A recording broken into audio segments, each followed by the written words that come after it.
Couple other quick things to point out that I find interesting that have a kind of economic angle. And one of them is the story of the Wild West. Now, we all know about the Wild West because we see Hollywood movies and we've read books about it, that in the Wild West everybody's got a gun and so therefore everybody's shooting. That seems to be the logic. If you've got a gun, well, naturally you're just going to start firing it.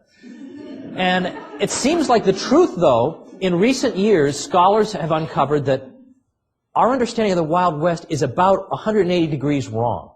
And this is one of the 33 questions about American history you're not supposed to ask in my book, 33 Questions, is how wild was the Wild West? And historians are actually saying the Wild West actually turns out to have been a great big bore, believe it or not. That when you actually look at it, it was actually a big bore.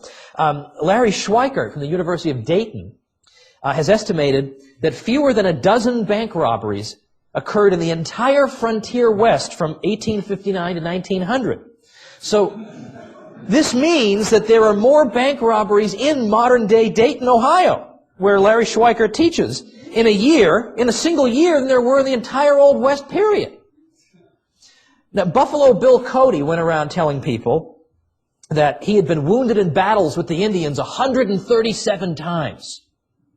Wow, there's a lot of violence going on out there. And then finally, under pressure, he said, well, it wasn't really 137. It was one time, but it was really bad that one time.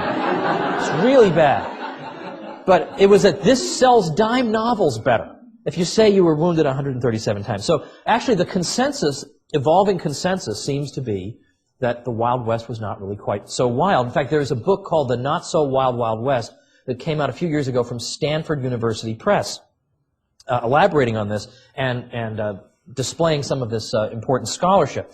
Well, what's interesting about it is here's a place where you would think this is a disaster waiting to happen. People are rushing out there, by and large, because they want to get gold. It's been announced that there are gold discoveries there. People are rushing out there. Americans are going out there of all races.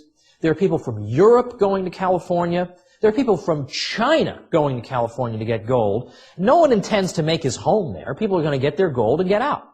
Now, the U.S. hadn't even set up a territorial government in California at that time. So you think, okay, so we've got potential racial animosity. You've got greed. You've got the fact that nobody intends to stay there, so there's going to be any longevity. None of these people know each other, so there's no pre-existing community camaraderie to build on.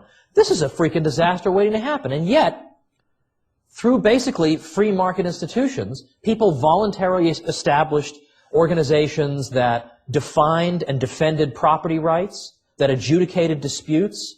And historians looking back on this can't really believe this. That yet in the absence of an overarching coercive institution, somehow people made this thing work. And it is quite an interesting story.